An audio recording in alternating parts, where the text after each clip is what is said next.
राम राम मंडळी. पुसेगावचं हिंदकेसरी मैदान म्हणजे महाराष्ट्रातील पहिलं मानाचं हिंदकेसरी मैदान असं त्या मैदानाला म्हटलं जातं. त्यामुळेच त्या मैदानाचा मान सन्मान मिळवण्यासाठी प्रत्येक बैलगाडा मालक असेल, चालक असेल, बैल असतील ते तयारीला लागलेले आहेत मित्रांनो. नक्कीच त्या मैदानाचा मान मिळवणं हे प्रत्येक बैलगाडा मालकाचं स्वप्न असतं मित्रांनो.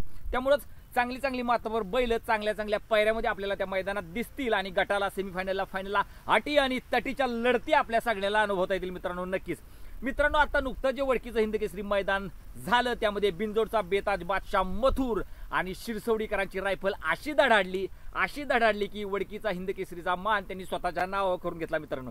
नक्कीच त्या मैदानामध्ये सुद्धा चांगल्या चांगल्या माथावर बैलांनी लढती दिल्या, पण तिथं मथुर आणि रायफलचं वर्चस्व निर्विवाद आपल्याला दिसलं. आणि आता तीच जोडी जी मथुर आणि रायफल आहे ती जोडी पुण्यांदा दिसेल असं लोकांचं मत होतं पुसेगावच्या हिंदकेसरी मैदानामध्ये, पण असं काही झालं नाही. आता नुकतं जे कालपासून ज्या चर्चा निघालेत किंवा काही मेसेज आले त्यानुसार नक्कीच कळालंय की मथुर आणि शिरसवडीची रायफल ही वेगवेगळ्या पायऱ्यामध्ये आपल्याला पुसेगावच्या हिंदकेसरी मैदानामध्ये दिसणार आहेत. म्हणजे जवळपास तुमच्यापर्यंत पण ती खबर मिळाली असेलच मित्रांनो. नक्कीच सगळ्यात पहिल्यांदा बोलूया मथुर, बिंजोडचा बेताज बादशाह मथुर जो आपल्याला दिसणार आहे सुंदर उर्फ कॉकटेल, जिसके आगे भले भले हो जाते फेल.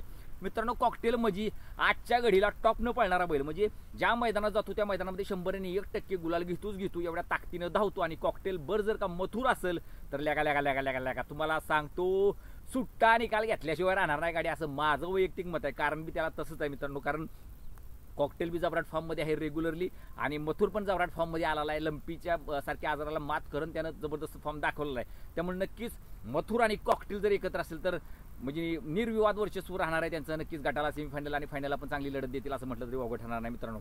कारण पिंटू शेट मोडक यांनी स्वतःचा पायरा हे करून रायफलचा पायरा कॉकटेल असताना देखील त्यांनी त्या वडकीच्या मैदानामध्ये रायफलचा पायरा मथुरसाठी दिला होता मोठ्या मानानं. त्यामुळे त्यांनी नक्कीच त्या मैदानापासून जवळपास त्यांचा हा पायरा फिक्स झालेला आहे असं म्हटलं जाते. आणि नक्कीच हा पायरा असेल तर एक चांगला पायरा आणि चांगली बैलजोडी आपल्याला बघायला मिळणार आहे पळताना. आणि प्रत्येक बैलगाडा मला शौकीनाचं स्वप्न असतं अशी एक चांगली बैलजोडी पळताना बघायचं.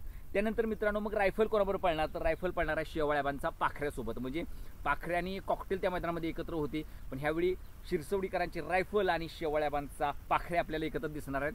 पाखऱ्याबद्दल बोलायचं झालं तर आता नुकत्याच झालेल्या सासवडीच्या नामदार केसरीच्या मैदानामध्ये सुद्धा त्यांना धुमाकूळ घातला होता आणि चांगली चांगली माथाभर बैल तिथं असताना देखील त्या मैदानामध्ये त्यांना प्रथम क्रमांक पटकावला होता अर्जुन सोबत. त्यामुळे नक्कीच पाखऱ्या पण तेवढ्या ताकदीचाच आहे. म्हणजे ज्या मैदानात मग गेल्या एका दुसरं मैदान सोडलं तर प्रत्येक मैदानामध्ये गुलाल त्याचा फिक्सच असतो.